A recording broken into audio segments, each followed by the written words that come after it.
Sunan Cipancar memiliki nama asli Liman Senjaya Kusumah. Ia sebetulnya merupakan seorang raja dari Kerajaan Kertahayu atau lebih populer disebut sebagai Kerajaan Galeh Pakuan. Ia juga masih merupakan keturunan dari Prabu Siliwangi.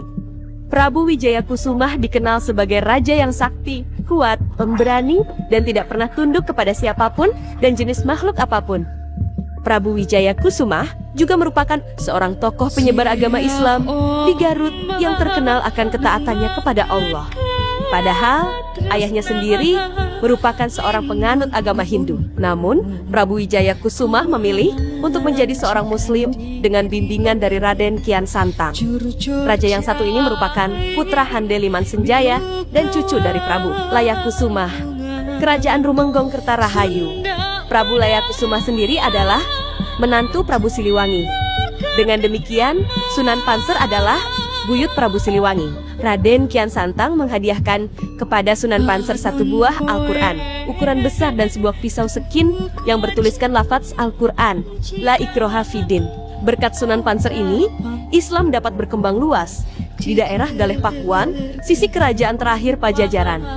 Dalam satu kisah, Sunan Cipancar ini pernah diundang oleh Sunan Gunung Jati untuk pergi ke Cirebon. Raden Wijaya Kusumah ini adalah Adipati Limbangan yang dikenal dengan Adipati Galeh Pakuan, sangat termasyhur akan bijaksana memimpin.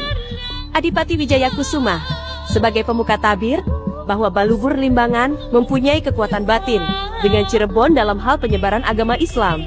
Syarif Hidayatullah suatu hari memerintahkan kepada semua adipati untuk hadir di Cirebon dan wajib hadir tepat waktu. Bila ada yang melanggar perintah, maka akan dikenakan hukum mati.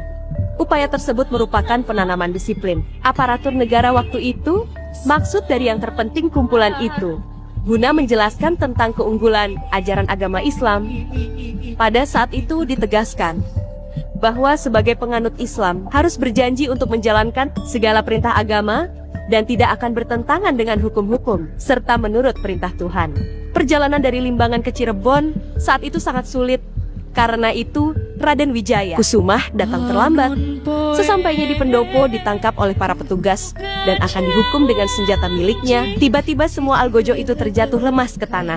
Seluruh isi pendopo menjadi panik hingga rapat dihentikan untuk sementara waktu. Syarif Hidayatullah keluar dan menjumpai para algojo. Beliau menanyakan sebab kejadian ini. Maka para algojo menjalankan tugas untuk menghukum adipati yang terlambat.